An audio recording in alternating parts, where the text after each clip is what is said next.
Great to be with you all today. How are you doing? This first image on the screen, I thought you might like to see this because this is the front door to our house. There is a technique, however, in locking it. Of course, you would think in the normal course of events, you just lift the handle, turn the key, door locked. Not so with this door. That is how it should happen. However, what I have found is you effectively have to wrestle with it. Because somehow you've got to jiggle the key in the lock and lift the handle even against the natural resistance that is there until the key will actually turn and the door is locked. And so today we are going to consider a Bible character called Jacob, and in particular an episode in his life when he had to wrestle. But I feel I need to add a word of caution here, because I'm wondering how many people here might feel a little uneasy with the concept of wrestling with God. Because I'm going to explore that a little with you today. Now, I love it when people's names somehow seem to reflect something of what they do. So this next image, it just caught my attention. I thought, really? Les McBurney of the fire department? Or what about this next one? Dr. Ashley Seawright, who is an eye specialist. That's great, isn't it? And one more for you. I like this one, if you can spot it. You kind of want to say Miss C Sharp of the music department. It's great, isn't it? And the reason I say this is because I wonder what Jacob thought of his own name. He was born the second of twins and was given the name Jacob, which directly means follower. After all, he followed his elder brother out of the womb. And that name includes with it the meaning of replacer or supplanter. And by connotation, also the meaning of deceiver. And so to my point, did Jacob ever say to his parents, "Thank you for giving me the name deceiver"? Makes you wonder, doesn't it? The trouble is, he turned out to be a bit of a rotter. In fact, he deceived his father. He robbed his brother of the paternal blessing. More than that, the birthright. And ended up running away from home and having his own brother Esau after him for revenge. Now that's a very quick backstory. I wanted to set that scene because years have passed by and God has told Jacob to go back home, go back to your family. And Jacob begins his journey home when this happens. And I'm reading now from Genesis chapter 32, verse 22. That night, Jacob got up and took his two wives.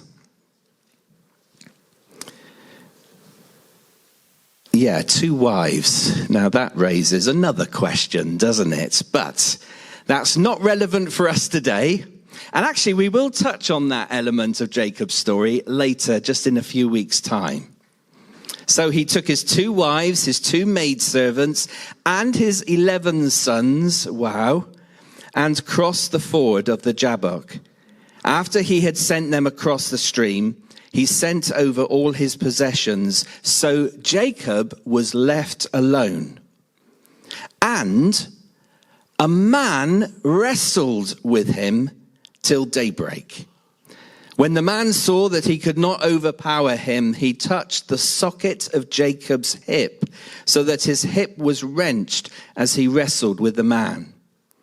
Then the man said, "Let me go, for it is daybreak." But Jacob replied, "I will not let you go unless you bless me." The man asked him, "What is your name?" "Jacob," he answered.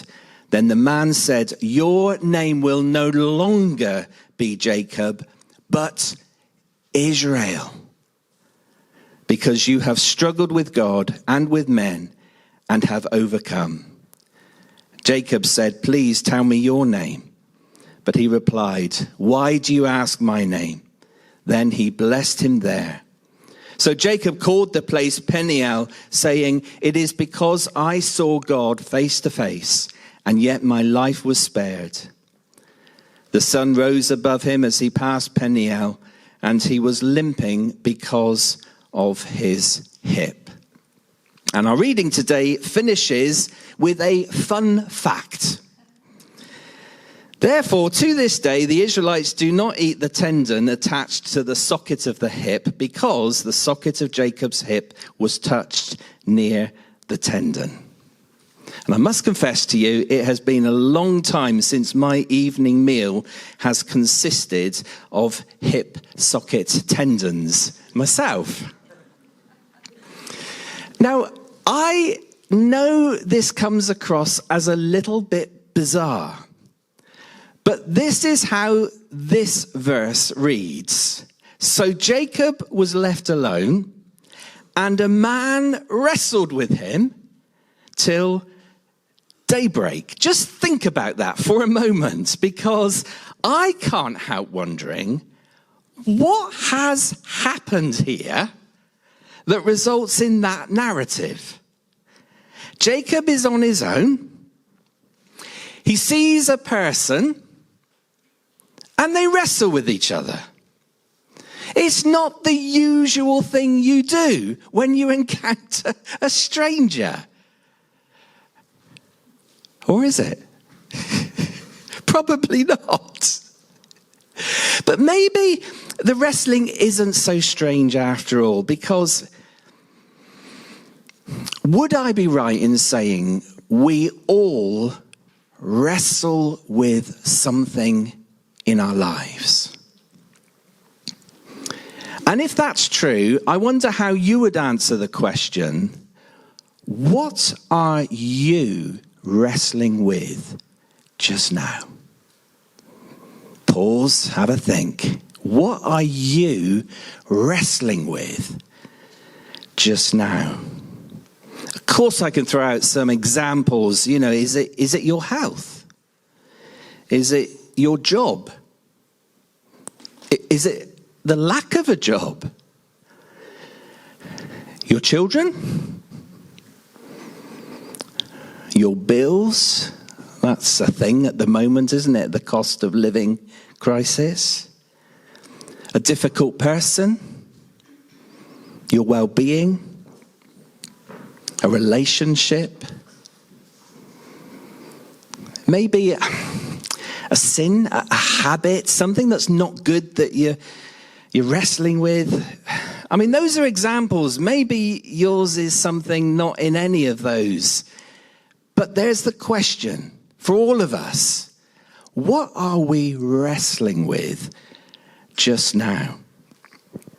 And let's make some comparisons in terms of our wrestling with this story that we have read. Did you notice, for example, that Jacob wrestled through the night? So how many times do we find our own wrestling kind of a night experience? It's us not being able to see clearly. There's an absence of light, and it is hard. It's in the middle of the night, and we long for daybreak. So does our wrestling feel like that night experience. But I wonder also if there's something else here that might resonate with us. Because it seems to me that it was towards the morning, or even as day was breaking, that the question arises, who are you? What is your name? And again, I kind of wonder what's really happened here. Here are these two people wrestling with each other through the night. And it's not until the morning that the question arises, and by the way, who are you? What's your name? And the reason I feel that this might resonate is because I'm wondering if people are in a similar situation. You are wrestling with something in your life, but you're not even sure what it is. You can't give it a name. You can't define it. It kind of escapes you, and you know that things are not right in your life, but you can't kind of give it a name. But you know you're wrestling, thinking, what am I struggling with? What is it? I just wonder if there's something there.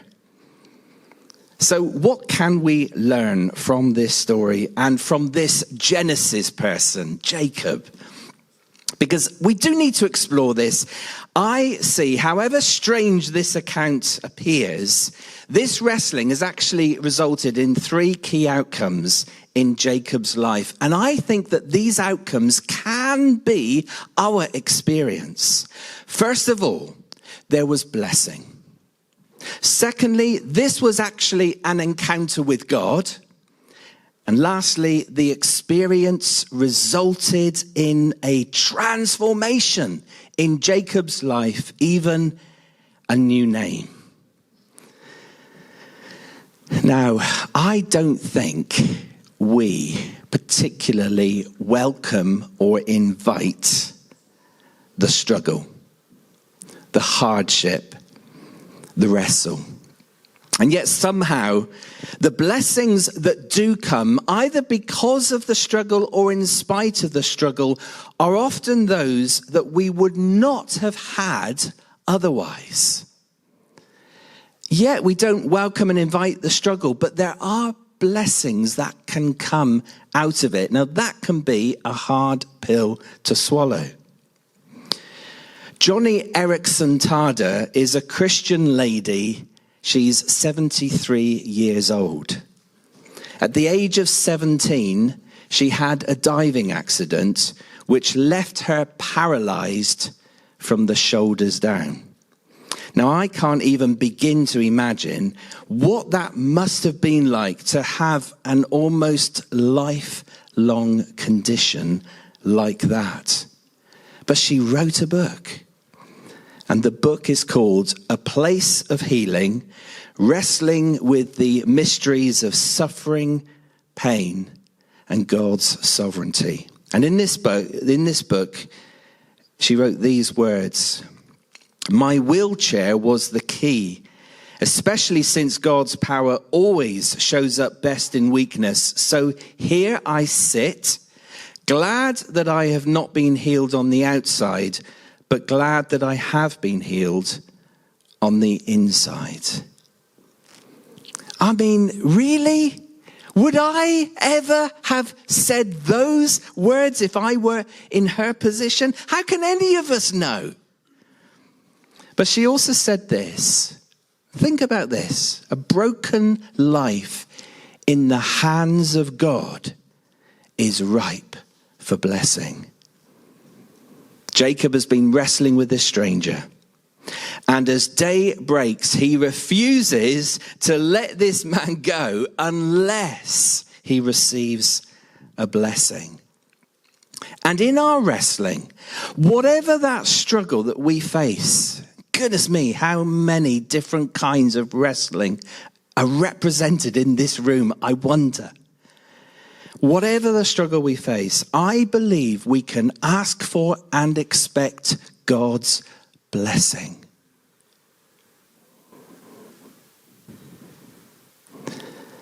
Do you agree?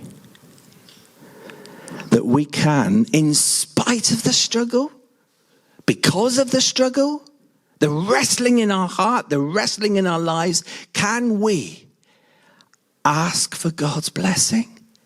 Can we expect God's blessing? I think we can. Why do I say this? Because I refuse to believe that God is a bystander just watching on, wondering, I wonder how they'll get on. You see, when we cry out in our wrestling, in our struggle, when we cry out to God, when we ask for his help, when we ask for a solution to the situation, when we cry and call upon his name, God will come in with his power and his presence. And we can have hope, we can have confidence that all things will work for good, even though it is difficult to see what that looks like. And I want to suggest that this struggle, this wrestling, Jacob and this other person, was not random. It wasn't accidental. In Jacob's situation here, this was an encounter with God. Somehow the one who was at first a stranger became recognized by Jacob as God himself. I mean, was this an angel from God? Was this the Lord himself? It's just that Jacob's own conclusion, whatever the case may have been, is, I saw God face to face. But I wonder if I can wonder some more here. What if when Jacob first saw this man, he didn't feel like a stranger? What if at the start, Jacob knew within himself that there was something familiar in this person, this stranger? He knew that it was right to engage with this person. He sensed something of God's presence. You see, we're filling in lots of gaps that are there in the story, and we're using our imagination. I've wondered a lot about this story, and I'm just wondering if this wasn't quite like a perfect stranger, but somehow there was a recognition in this person, and Jacob knew this was someone to engage with. This was someone to wrestle with. He sensed something of God's presence.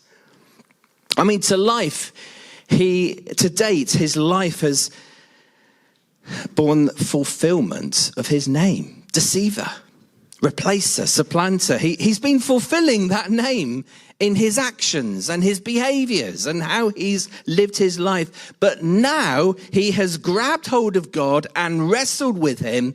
And this God encounter was important. It was significant. It was a real turning point for Jacob.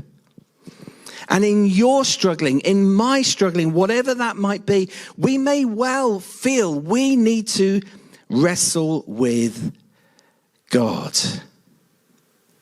Right back to the beginning when I said, look, be cautious, because I'm asking this.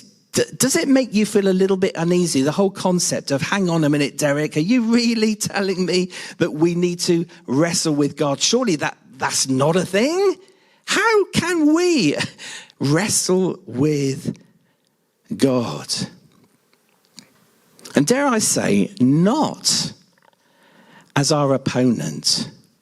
And it's difficult to find the right language. I wondered, is it more a sparring partner who's going to help us, who's going to give us strength, one that we can have faith in, one we can trust?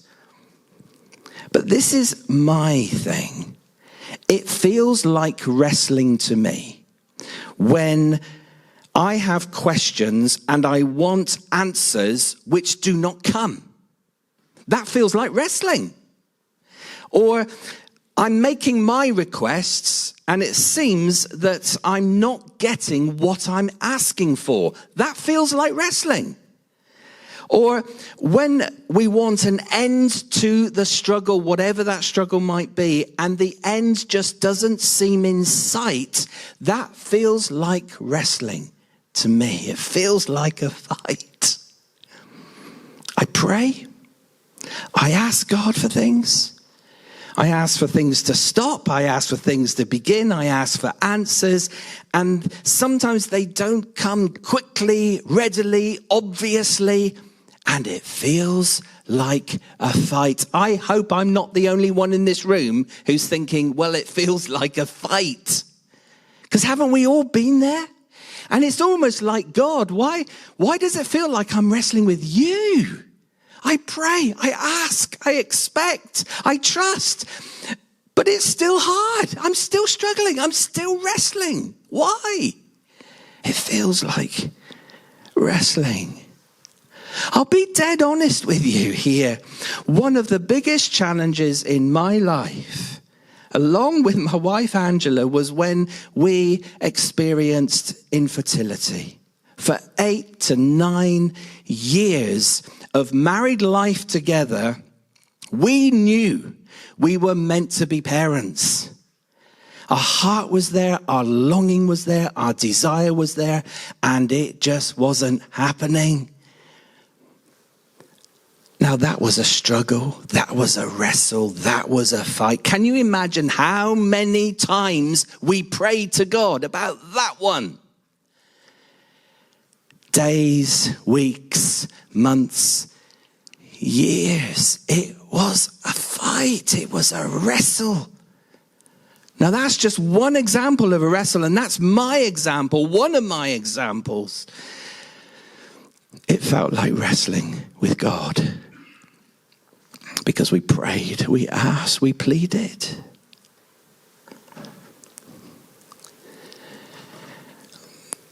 And then when God rushes in with a very direct, here you go, you've asked for this. And now we've learned it's quite hard having children.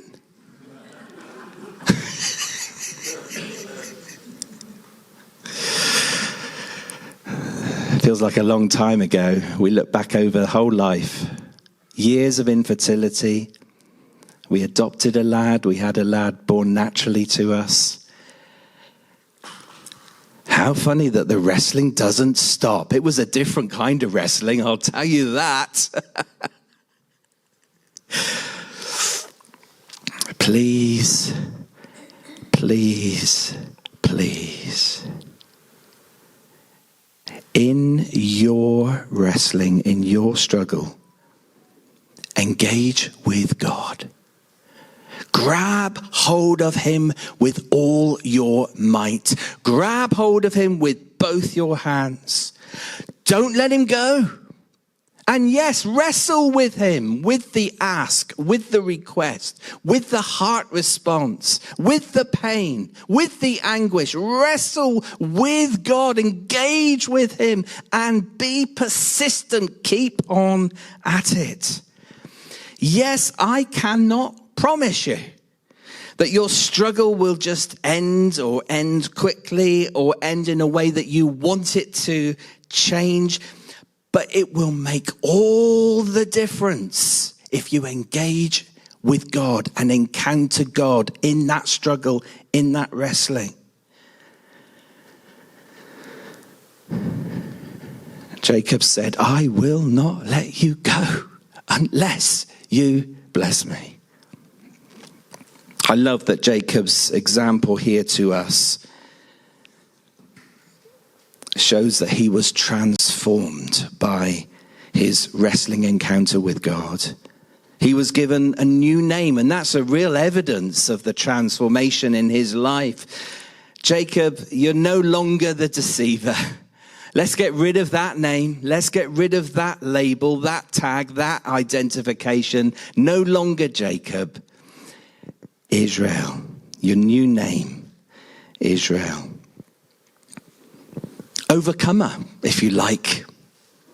The name Israel means you've persevered with God, you've overcome. And to me, it doesn't feel like, Jacob had a fight with God and Jacob won. That doesn't work, and that's not what we're seeing played out here. What we're seeing is Jacob encountered God, engaged with God, and God gave Jacob a way ahead. God gave him a way that was good, that was victorious. God gave him the new name. And now Jacob is ready, because now we've got to get back to what was happening in the original story. Jacob is on his way home. He knows he's going to meet his brother. He knows his brother would want revenge. And he's ready now to meet Esau. And indeed, Esau was just ahead of him. And having wrestled with God, Jacob feels ready to meet his brother. Is he going to have to wrestle with his own brother Esau? If Jacob feared for his life, thinking that his brother would demand revenge for what had gone before, now he's ready to meet him and face him, because he's wrestled with God and he's got a new name. And in the event, what happened? Well, it comes out in the story. Esau embraced Jacob, hugged him. No vengeful sword was drawn. And it was all right. Forgiven, reconciled, a new name. Jacob had experienced transformation. But I wonder, in spite of all of that, did Jacob, now Israel, have that limp for the rest of his life? He certainly went away from that fight, that wrestle, with a limp. Did that limp stay with him for the rest of his time? Isn't it interesting? This is the kintsugi story. Again. How many times has this come up? A broken pot, mended, but the joins where the broken pieces were put together are visible and are now a beautiful feature of the object. You see, the scars tell a story, and they are part of the whole. The scars are an integral part of the transformation. And if we've wrestled and we've come out with a few wounds, a few scars, let's not be ashamed of that. I don't think we have to try and hide the scars or be defensive about the wounds or feel we have to explain it all. I think we can bear those scars and wear those wounds, if you like, and they'll always be the testimony, won't they? The story. I wrestled with God, and all things are okay. After all,